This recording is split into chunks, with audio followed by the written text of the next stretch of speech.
Rugelach, those delicate rolled cookies, popular in Jewish bakeries all over the world, come in two distinct styles. Now, one style is based on a yeast dough, and it has more of a bread-like texture, while the other, which is more popular here in the U.S., is based on a cookie-like dough that's enriched with cream cheese. And that's the style that Erin's going to make for us today. Absolutely, Julia. It's going to be fun. So what we're making is basically almost, it's like a cross between a cookie and pastry.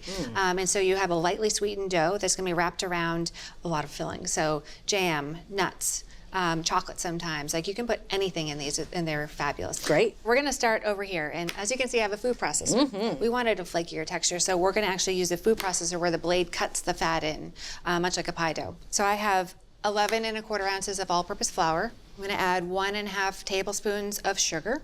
And now I'm going to add a 1/4 teaspoon of salt. You need salt. The salt helps to bring out all the flavors. Don't skip the salt.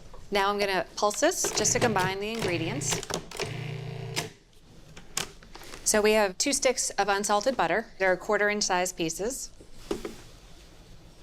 Now I'm adding 8 ounces of cream cheese. This cream cheese is going to tenderize the dough, and it's also going to add a little tang. And last but not least, 2 tablespoons of sour cream. Again, this is going to add a little bit of acid and tang and help to tenderize the dough. Now we're going to cut the fat into the flour. So I'm going to pulse this about 16 to 20 times. Pulsing is the key here, and count, all right? What we're looking for is a mixture to turn into the consistency of damp crumbs. If it turns into a dough, you've gone too far. I'm going to give it a test. You want it to definitely be pulsed enough, so your test is to just pinch it together to see if it comes together. So now I'm just going to dump this onto the counter. All right, so now we're really going to kind of pull it together and press it together, and I'm just going to do it a couple of times. Wow. At first it appears like there's no hope. So we cut the butter in, but we still had little tiny pieces, and by just kind of pushing it around and frissaging it, you're just kind of smearing that, and that's going to give us even more flakes down in our cookies. So I'm just pressing this into a 9-inch log. So I'm going to cut this into quarters. All right. So you're just kind of pulling it together. Like a pie dough. Yeah, and just kind of press it. We don't want to overwork it, but we want it to come together into a 4.5-inch disc. Okay. Okay, so we have all of our 4 discs, and they're looking relatively equal in size. So now it's time to roll them out. Okay. And you're going to help me. Okay. Hint, hint. I Hint. gave you a rolling pin and everything. I like helping. So we're going to roll these out in between plastic. All right.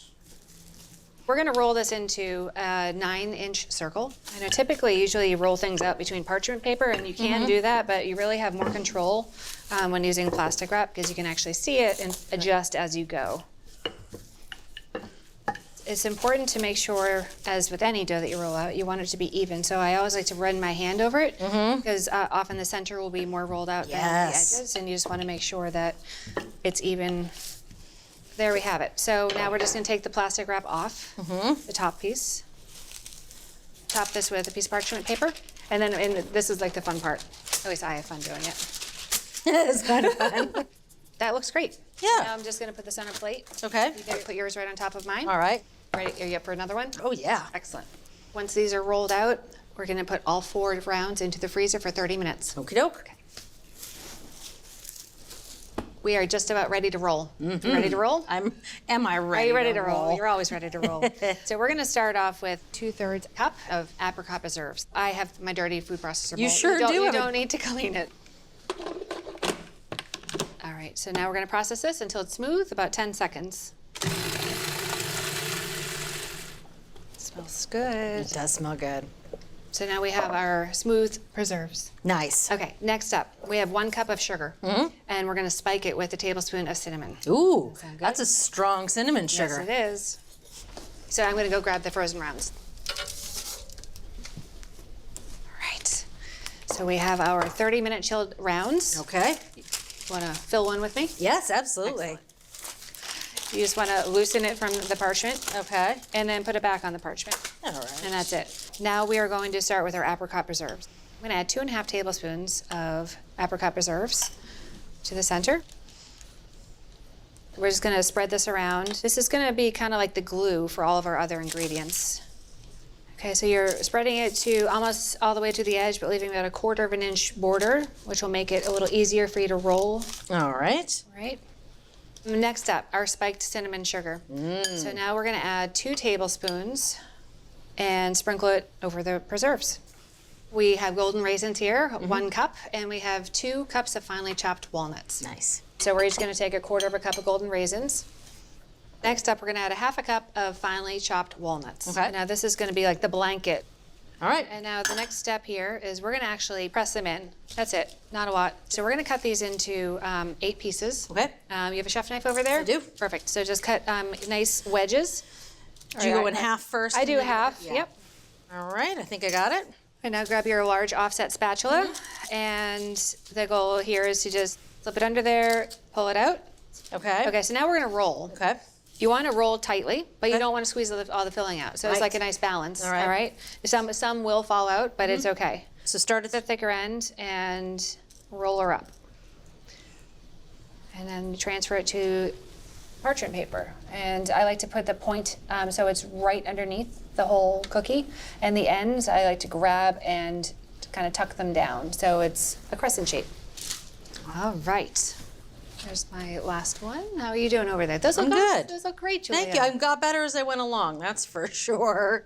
So these are the crescent shape, and I can also make a roulade shape. Oh, nice. Yeah. So you can find both that alternate shaping method and a few other variations on the filling at our website. Absolutely. So you're up for rolling the next round? You bet. Okay, so once we roll them and fill them and shape them, we're gonna freeze them for 15 minutes. But you can also freeze them for up to 6 weeks if you want.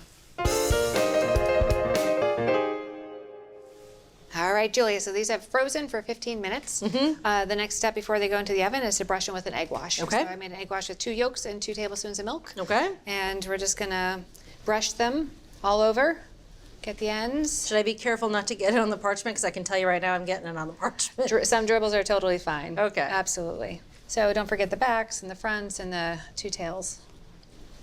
We're going to bake these in an oven that is heated to 375 degrees on the upper middle and lower middle racks, and we're going to rotate them halfway through, and they're going to take about 21 to 23 minutes. Oh, Beautiful. Erin, they're gorgeous. Can you hear the sizzle? You can see the sizzle. Absolutely. So one more step. We're going to take the leftover cinnamon sugar. We're going to take about a scant teaspoon and sprinkle it on each cookie. Wow. As we go. Okay. So while they're hot, you want to do it while they're hot. Right, so that way some of the sugar can melt into the dough. You got it. Yep. Now that they have sugar, we're going to transfer them from the tray to our cooling rack. Okay. And it's a lot easier to do it while they're hot. Okay, so we're just going to let these cool completely, and then we can dive right in. It's time. It's time. I love that it's a nice big platter. Absolutely. All right, I just got to break this open. Oh, look at that. You can see the flakes of dough on the outside of the cookie. Yep. You can see those flakes, but it didn't crumble apart in my hands. It's Nope. holding together. Absolutely.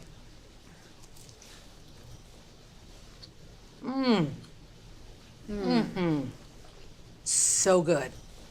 You can taste all the individual ingredients from the filling, but it's a very cohesive, complex flavor. And the dough, the crust, it's part cookie, part pie dough. Yep. It is the perfect marriage of all these textures. It's very bright, sweet, nutty, rich, flaky, crispy, crunchy, tender. Erin, this really was fun to make. Thank Absolutely. you. You're welcome. This was a lot of fun. To make perfectly tender rugelach, make the dough in a food processor using butter, cream cheese, and sour cream. Freeze the dough before shaping, then fill it and freeze again before baking.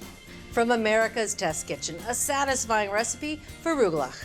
You can find this recipe and all the recipes and product reviews from this season, along with select episodes, at our website, americastestkitchen.com/TV.